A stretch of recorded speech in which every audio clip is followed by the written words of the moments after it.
Hello friends, Shrikrishna fashion with Geeta ಚಾನೆಲ್ಗೆ ನಿಮ್ಮೆಲ್ಲರಿಗೂ ಸ್ವಾಗತ. ಇವತ್ತು ನಾವು ಈ ಒಂದು ಸಿಂಪಲ್ ಆಗಿರೋ ಬ್ಲೌಸ್ ಬ್ಯಾಕ್ ನೆಕ್ ಡಿಸೈನ್ ನ ಮಾಡೋದು ಹೇಗೆ ಅಂತ ಕಲಿಯೋಣ. ಇಲ್ಲಿ ಬ್ಲೌಸ್ ನ ಉದ್ದ 13 ಇಂಚ್ ಇದೆ. ಅದಕ್ಕೆ ಪ್ಲಸ್ 1 ಇಂಚ್ ಮಾಡಿ 14 ಇಂಚಿಗೆ ಮಾರ್ಕ್ ಮಾಡಿದ್ದೀನಿ.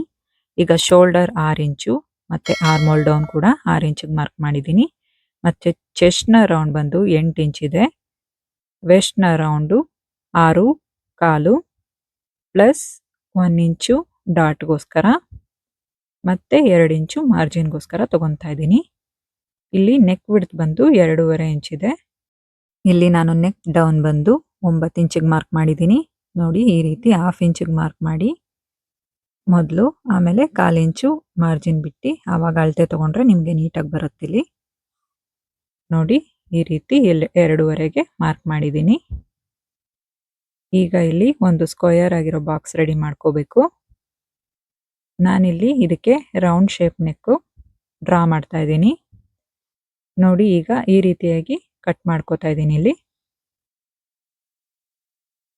ಈ ಡಿಸೈನು ಬಿಗಿನರ್ಸ್ಗೆ ತುಂಬಾ ಈಸಿಯಾಗಿ ಮಾಡ್ಕೋಬಹುದು ಫ್ರೆಂಡ್ಸ್. ನೋಡಿ, ಈಗ ಇಲ್ಲಿ ನಾನು ಮೇನ್ ಫ್ಯಾಬ್ರಿಕ್ ಮೇಲೆ ಈ ರೀತಿ ಲೈನಿಂಗ್ ಫ್ಯಾಬ್ರಿಕ್ನ ಸೆಟ್ ಮಾಡಿ ಕಟ್ ಮಾಡಿದ್ದೀನಿ. ಮತ್ತೆ ಈಗ ಇಲ್ಲಿ ಮೇನ್ ಫ್ಯಾಬ್ರಿಕ್ ಮತ್ತೆ ಲೈನಿಂಗ್ ಫ್ಯಾಬ್ರಿಕ್ನ ಅಟ್ಯಾಚ್ ಮಾಡ್ಕೋತಾ ಇದ್ದೀನಿ. ನೋಡಿ, ಈ ರೀತಿ ನೀಟಾಗಿ ಕೈಯಿಂದ ಫಿನಿಶಿಂಗ್ ಕೊಟ್ಟು ಸ್ಟಿಚ್ ಮಾಡ್ಕೋತಾ ಹೋಗಬೇಕು. ಇದೇ ರೀತಿ ನಾನಿಲ್ಲಿ ಪೂರ್ತಿ ಬ್ಲೌಸ್ ಕೂಡ ಸ್ಟಿಚ್ ಮಾಡ್ಕೊಂಡಿದ್ದೀನಿ. ನೋಡಿ, ಈ ರೀತಿ ಎಲ್ಲೂ ಕೂಡ ಲೂಸ್ ಬರದೇ ಇರೋ ಹಾಗೆ ಸ್ಟಿಚ್ ಮಾಡ್ಕೋತಾ ಹೋಗಬೇಕಾಗತ್ತೆ.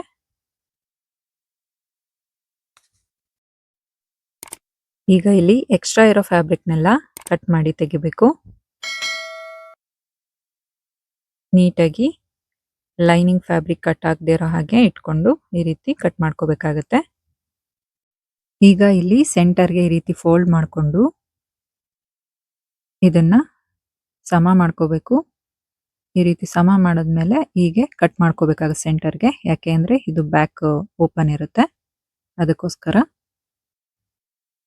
ಮತ್ತೆ ಇಲ್ಲಿ ನೋಡಿ ಫ್ರೆಂಡ್ಸ್, ಈ ರೀತಿ ಒಂದಕ್ಕೊಂದು ಪಕ್ಕ ಇಟ್ಟು ನೋಡ್ಬೇಕಾಗತ್ತೆ ಅಪ್ ಅಂಡ್ ಡೌನ್ ಏನಾದ್ರು ಇದೆಯಾ ಅಂತ. ಈಗ ಇಲ್ಲಿ ನಾನು ಕ್ರಾಸ್ ಪಟ್ಟಿ ತಗೊಂಡಿದ್ದೀನಿ. ಇದನ್ನ ಮೊದಲು ನೆಕ್ ಫಿನಿಶಿಂಗ್ಗೆ ಅಟ್ಯಾಚ್ ಮಾಡ್ಕೊತಾ ಇದ್ದೀನಿ. ನೋಡಿ, ಈ ರೀತಿ 1 ಫುಟ್ ಮಾರ್ಜಿನ್ ಬಿಟ್ಟು ಸ್ಟಿಚ್ ಮಾಡ್ಕೋತಾ ಇದ್ದೀನಿ. ಇಲ್ಲಿ ಪೂರ್ತಿ ನೆಕ್ ಕೂಡ 1/4 ಇಂಚಲ್ಲೇನೆ ಸ್ಟಿಚ್ ಆಗಬೇಕಿದು. ಈಗ ಇಲ್ಲಿ ಚಿಕ್ಕ ಚಿಕ್ಕದಾಗಿ ಕಟ್ಸ್ ಮಾಡ್ಕೋತಾ ಇದ್ದೀನಿ ಫ್ರೆಂಡ್ಸ್. ಯಾಕೆ ಅಂದರೆ ಇದರಿಂದ ನೀಟಾಗಿ ನೆಕ್ ರೌಂಡ್ ಶೇಪು ಟರ್ನ್ ಆಗುತ್ತೆ.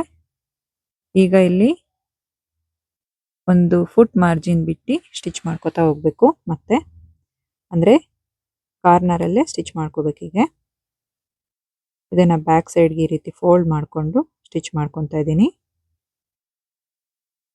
ಈಗ ನೋಡಿ, ಇಲ್ಲಿ ಎಕ್ಸ್ಟ್ರಾ ಇರೋ ಪೀಸ್ನೆಲ್ಲ ಕಟ್ ಮಾಡಿ ತೆಗಿಬೇಕು. ಈ ರೀತಿ ಕಟ್ ಮಾಡುವಾಗ ತುಂಬ ಹುಷಾರಾಗಿ ಮಾಡಿ, ಇಲ್ಲದೇ ಇದ್ರೆ ಮೇನ್ ಫ್ಯಾಬ್ರಿಕ್ ಕಟ್ ಆಗಿಬಿಡತ್ತೆ.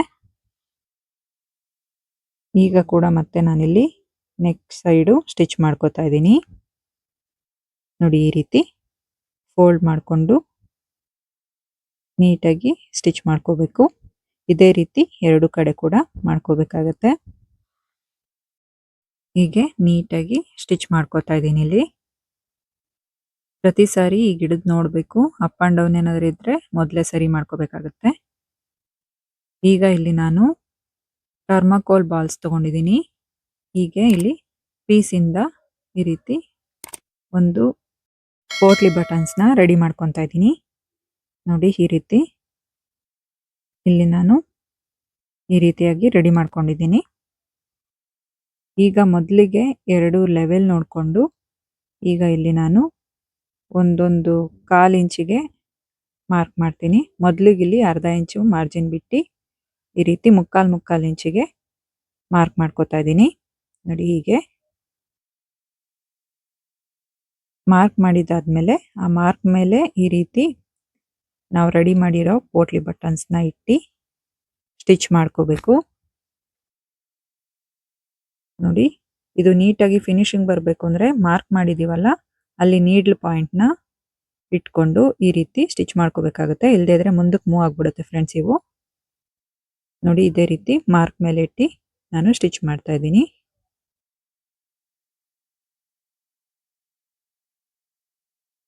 ನೀಟಾಗಿ ನಾವು ದಾರದಿಂದ ಸುತ್ತಿರ್ತೀವಲ್ಲ ಅಲ್ಲೇ ಸ್ಟಿಚ್ ಬರೋ ಹಾಗೆ ಮಾಡಿದ್ರೆ ಫಿನಿಶಿಂಗ್ ತುಂಬಾ ನೀಟಾಗಿ ಬರುತ್ತೆ. ನೋಡಿ ಈ ಡಿಸೈನ್ ಬೇಕಾದ್ರೂ ಮಾಡ್ಕೋಬಹುದು. ನಾನಿಲ್ಲಿ ಮಧ್ಯೆ ಮಧ್ಯೆ ಇನ್ನ ಒಂದೊಂದು ಬಟನ್ಸ್ನ ಆ್ಯಡ್ ಮಾಡ್ತಾ ಇದ್ದೀನಿ ಫ್ರೆಂಡ್ಸ್. ನನಗೆ ಇಲ್ಲಿ ಫುಲ್ ಆಗಿರೋದು ಡಿಸೈನ್ ಬೇಕಾಗಿದೆ, ಅದಕ್ಕೋಸ್ಕರ ಇದು ನೀಟಾಗಿ ಫುಲ್ ಮಾಡ್ತಾ ಇದ್ದೀನಿ.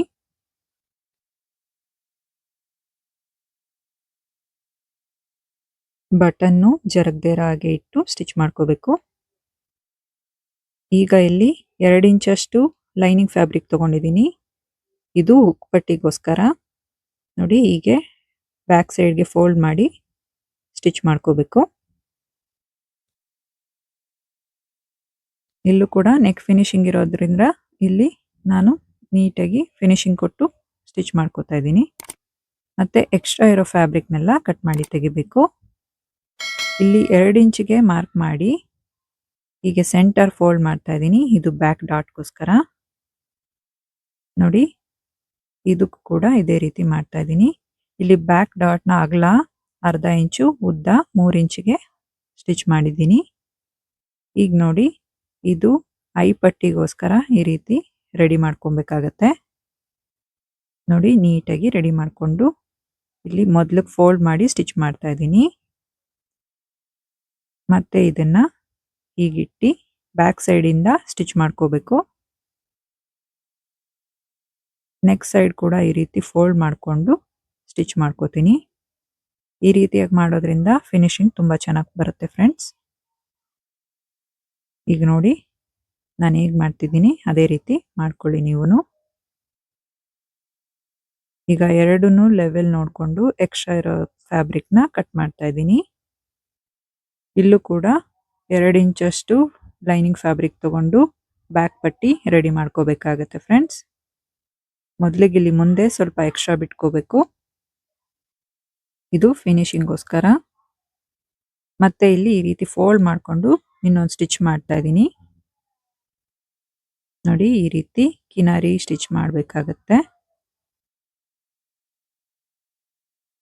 ಈಗ ಎರಡು ಕಡೆ ಕೂಡ ಈ ರೀತಿಯಾಗಿ ರೆಡಿಯಾಗಿದೆ. ಮತ್ತೆ ಇಲ್ಲಿ ನಾನು ಲಾಂಗ್ ಸ್ಟಿಚ್ ಮಾಡ್ತಾ ಇದ್ದೀನಿ. ಇದನ್ನ ಮತ್ತೆ ನಾನಿಲ್ಲಿ ಹೆಮ್ಮಿಂಗ್ ಮಾಡಿ ಈ ಸ್ಟಿಚ್ನ ರಿಮೂವ್ ಮಾಡ್ಕೋತೀನಿ. ನೋಡಿ ಫ್ರೆಂಡ್ಸ್, ಈ ಡಿಸೈನ್ ಈ ರೀತಿಯಾಗಿ ತಯಾರಾಗಿದೆ. ಈ ನೆಕ್ ಡಿಸೈನ್ ಹೇಗಿದೆ ಅಂತ ಕಮೆಂಟ್ ಮಾಡಿ ಹೇಳಿ. ವಿಡಿಯೋ ಲೈಕ್, ಶೇರ್ ಮಾಡಿ, ಚಾನೆಲ್ನ ಸಬ್ಸ್ಕ್ರೈಬ್ ಮಾಡೋದು ಮರಿಬೇಡಿ. ಸಿಗೋಣ ನೆಕ್ಸ್ಟ್ ವಿಡಿಯೋನಲ್ಲಿ. ಧನ್ಯವಾದ.